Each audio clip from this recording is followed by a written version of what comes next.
안녕하십니까. 칸중국 코리아 이경옥입니다.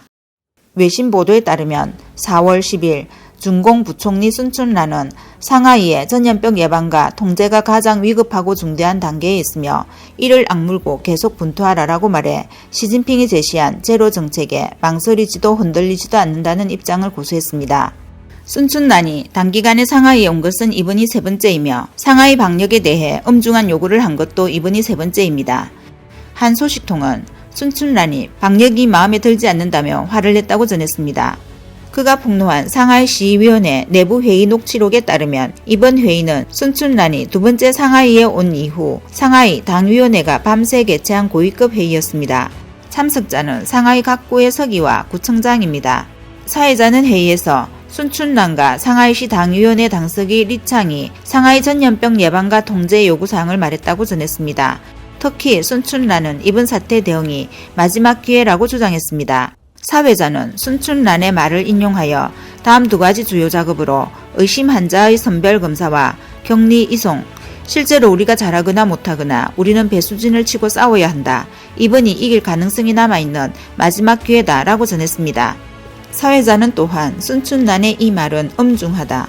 왜냐하면 그녀는 이전의 상하이 방역 작업이 마음에 들지 않는 부분이 많다고 했으며 특히 작업의 속도와 효율성이 그렇다고 강조했습니다. 사회자의 말에 따르면 순춘란은 관리들에게 머리 위의 감투를 고려하라고 강하게 말한 것으로 보도했습니다. 자신의 관직을 지키기 위해 공무원들은 자연스럽게 통제와 격리에서 더 엄격하게 정책을 시행해야 합니다. 또한 순춘란은 지휘 감독할 때 예를 들어 우한에서 양저우까지, 시안에서 상하이까지 사회적인 제로 정책을 시행할 것을 요구했습니다. 강력한 제로 정책은 매번 상하이를 포함하여 거대한 2차 재해를 초래했습니다. 이에 일부 네티즌들은 순춘란의 방문 목적은 모든 지방 관리들을 진압하고 상하이의 공무원들이 그녀가 보낸 사람들의 명령을 100% 이행하게 하려고 간 것뿐이다. 순춘란의 내부 녹취록에는 순이 상하이 공무원들에게 이를 악물고 계속 싸워서 제로 정책을 견지하라는 것이다. 상하이 봉쇄 해제는 기한이었고 상하이 사람들은 더 비참해질까 두렵다는 반응을 보였습니다. 다음 뉴스입니다. 상하이 전염병 발생 사태로 도시 봉쇄가 2주 이상 지속되어 시민들에게 의료와 식량 부족 등 많은 인도적 재난을 초래했습니다. 4월 11일 상해 일부 지역의 봉쇄와 통제 정책이 완화되어 시당위원회 서기 리창이 시찰하러 갔습니다. 알려진 영상에 따르면 리창 등 지방관리들은 울타리 너머에 있던 휠체어를 탄 백발의 여성과 다른 여성 2명과 이야기를 나누다가 휠체어를 탄 노인이 큰 소리로 질책한 것으로 보입니다. 통제로 인한 혼란스러운 관리, 물자 부족, 모든 생활의 제한을 수용하기 힘든 주민들의 어려움에 대해 불평했습니다. 이후 갑자기 강아지를 안고 있는 여성이 영상에 등장하여 왼손으로 리창을 가리키며 나는 가슴이 아프다. 당신들은 나라에 죄를 지었고 선열에게 부끄럽고 세상에 부끄럽다 라고 통렬히 꾸짖었습니다. 보안 요원들은 계속 집결하며 리창에 다가가는 주민들에게 흩어질 것을 끊임없이 요구했습니다. 영상에는 많은 주민이 잠옷을 입고 있다는 것을 확인할 수 있습니다. 이 동네는 아무도 감염되지 않았는데 봉쇄되었고 주민들은 먹을 것이 없어 리창이 온다는 소식에 분분히 달려나와 공식 보고품이 배달되지 않은 이유를 물었다고 일부 네티즌이 폭로했습니다. 이날 리창은 한 동네를 시찰할 계획이었고 현지 관리도 배우들을 배치했다는 캡처 사진이 위챗에서 돌았습니다. 어떤 네티즌은 자신도 배치되었다며 주민의 자유롭고 아름다운 생활이 표현되어야 한다고 말했습니다. 그러나 리창은 순간 마음을 바꿔 건너편 동네로 갔다고 합니다. 네티즌들은 전날 현지 관리들이 시찰 장소에서 리허설을 했다고 밝혔습니다. 시찰하는 케빈 병원은 노래와 춤을 연습하도록 요청받았고 시찰할 동네 주민들은 리창과 다른 주민들에게 편안한 모습을 보여주기 위해 다양한 역할을 하도록 요청받았습니다. 어떤 사람들은 이미 통제된 택배를 받으려고 아래층으로 내려오라는 요청을 받기도 했습니다. 동네에서는 달걀, 연어, 과일과 기타 재료를 미리 나눠주기도 했습니다. 동시에 중공 언론은 며칠 동안 제로 정책의 확고한 신념을 계속 선전했으며 전염병 예방은 차라리 10번 예방하여 9번 실패하더라도 절대 소홀히 해서 실패하지는 않겠다고 강조했습니다. 다음 뉴스입니다. 며칠 전 홍콩 서타 천 하오민의 아내 장리샤는 생방송을 통해 보통 50위안이면 살 수 있는 요리가 지금은 1,500위안이라고 밝혔습니다. 그녀의 가족은 4명의 자녀와 2명의 노인이 있다고 말했습니다. 반찬이 아주 부족해서 남편이 다른 사람에게 부탁하여 밖에서 따로 장을 보게 했는데 정말 믿을 수 없다며 채소 1건, 토마토 2개, 오이 2개, 달걀 20개, 쌀 한 봉지에 택배비까지 포함해서 거의 2,000위안을 다 썼다고 말했습니다. 무려 30배나 오른 놀라운 가격에 그 자리에서 어리둥절했다고 전했습니다.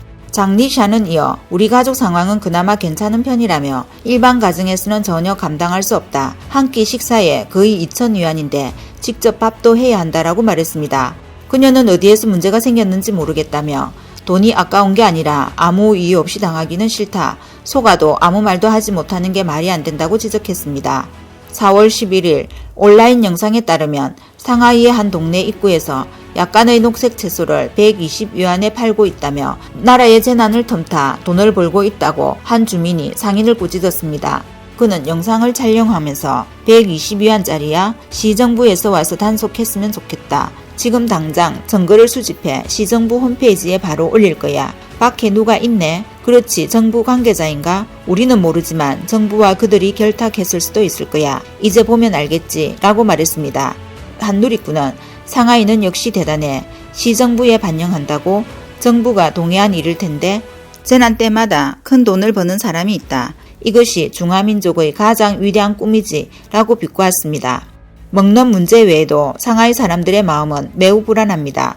영상에 따르면 상하이의 한 노인은 당국이 운동을 하고 있다며 중국 전역이 어떻게 되었나 세상에도 없고 우주에도 없다며 미쳐버릴 것 같다고 호소했습니다. 노인은 우리 동네는 모두 나가지 못하고 하루 종일 감옥에 갇혔다. 과학을 이야기해야지, 이치를 따져야지, 무슨 꿍꿍이 속이 있는지 모르겠다. 혁명을 하려는가? 문화대혁명 때보다 더 문화대혁명을 하고 있어. 무슨 목적인지 모르겠어 라고 흥분하여 말했습니다. 노인은 심장이 좋지 않아 3개의 스탠드를 설치했다고 합니다. 그는 갈등이 없으면 갈등을 만들고 장애가 없으면 장애를 만든다. 너무 무섭다며 죽도록 겁이 난다. 공원도 폐쇄하고 상점마다 문을 닫았어. 물과 전기가 끊기고 식량도 끊기는 거 아닌가? 라고 당국을 비난했습니다. 노인은 이어 교도소에 지원하겠다. 매일 죽과 면을 먹는다. 교도소에 가면 약이 떨어지면 약을 준다. 나는 아무것도 하지 않고 탕핑할 거야 라고 말했습니다. 노인은 또 사람들이 미쳐가고 있다. 건물에서 뛰어내리고 싶다. 우울증, 자폐증, 심근경색, 뇌경색. 치사율은 얼마나 되나? 무섭다. 죽을 만큼 무서운 걸 당신은 알아? 인성, 인도, 인권이 있는가? 외국에는 개나 고양이에게도 이런 짓을 할 수 없다. 인간이 아니다 라고 호통치며 말했습니다. 그는 다시 우리는 시민이다. 우리가 시민인가? 우리는 반장을 투표할 용지가 있는가? 우리는 반인치의 땅을 가지고 있는가? 라고 물었습니다. 나는 지금까지 협조했다. 이렇게 그린 코드를 만들고 신분증 이것저것 만들라는 것은 다 만들었다. 겁이 나 죽겠다. 심장이 좋지 않은데 먹는 것은 독성식품 투성이다 라며 호소했습니다. 이를 접한 누리꾼들은 할아버지 대단하십니다. 중국 국민의 마음을 털어놓았네요. 중공의 문제를 확실히 꿰뚫어 보고 있다. 정확, 적중, 모순이 없으면 모순을 만들고 장애가 없으면 장애를 만든다. 정부는 정말 백성의 지능을 과소평가하고 자신의 지능을 과대평가하고 있다. 할아버지는 사리에 명백하신 분이네요. 많은 공포를 겪어봐서 더 잘 아시는 것 같아요. 정부가 운동하는 건 맞아요. 봉쇄로 죽는 사람이 방역으로 죽는 사람보다 더 많을 겁니다. 라는 반응을 보였습니다. 일부 네티즌들은 이 노인이 무사하길 바란다며 염려했습니다. 오늘 소식은 여기까지입니다. 구독과 좋아요는 격려입니다. 공유는 나눔의 시작입니다. 감사합니다.